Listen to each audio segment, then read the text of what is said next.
Hi there, welcome back to the Catholic History Minute. About a week and a half ago, America watched the Midsummer Classic, also known as the Major League Baseball All-Star Game. And I thought, you know what, we should do a baseball story. So today we're going to talk about one of the most memorable moments in American sports history, the day Babe Ruth called his shot. This moment has been called the greatest moment in sports history and has cemented the name of Ruth as an American legend. The only problem is the Babe never really called his shot. Now, George Herman Ruth began life with the saddest of tales. His father was a Catholic and his mother a Lutheran, and they separated when Ruth was only 7 years old, after which the Babe's father abandoned him at St. Mary's Industrial School. Now, this abandonment by his family and the roughness of an industrial school would cause most boys in young Ruth's place to despair, but Ruth was no ordinary boy. He would become a Catholic at St. Mary's, and he would always credit the school for the success he experienced later in life.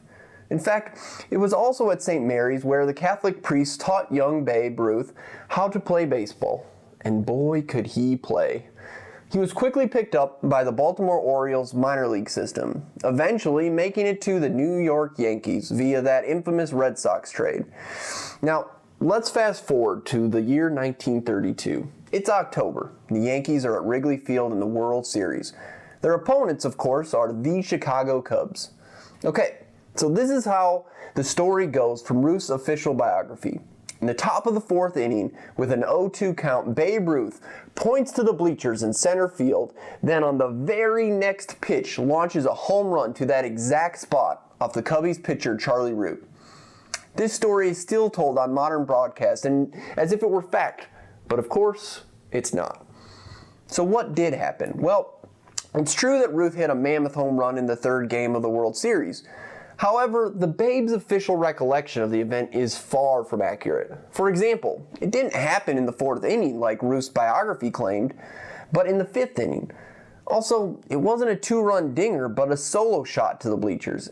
And the count was actually 2 balls and 2 strikes, not 0-2 like he claimed.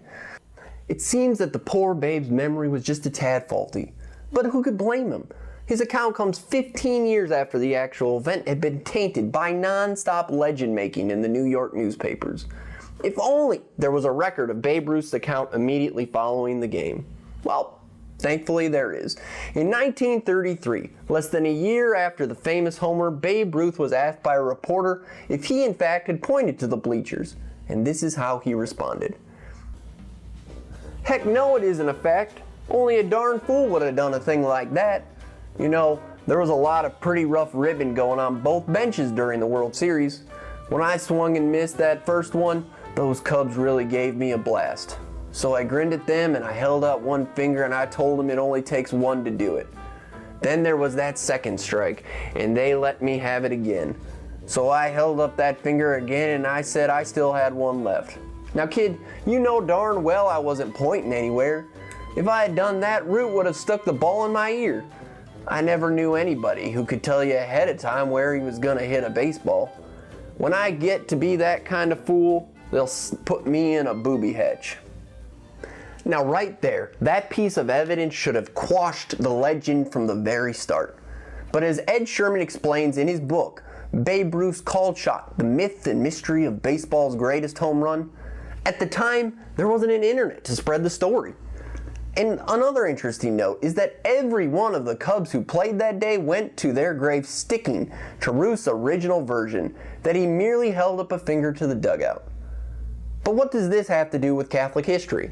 Well, Babe Ruth is remembered really for 2 things. First, of course, as a baseball legend, and secondly, sadly, for his extramarital affairs. And for many years, it's true, his personal life was a complete disaster. Was it because of his abandonment in his early childhood? In the end, it doesn't make any difference. Because George Herman Ruth found solace in the faith of his youth. As he progressed in age and as he approached death, he became very close to the late, great Cardinal Francis Spellman of New York. Before Ruth's death, Cardinal Spellman administered last rites to Ruth. And it was always his opinion that Ruth died in union with the church. Now, to the world, Babe Ruth's legendary status comes from a ball game in October of 1932. But for us Catholics, whether Babe Ruth called his shot or not, makes no difference. To be given the grace of a happy death and to die in the arms of Holy Mother Church, that, ladies and gentlemen, well, that will make any man a legend forevermore. So today we ask St. Rita and St. Sebastian, the patrons of America's great game, pray for us.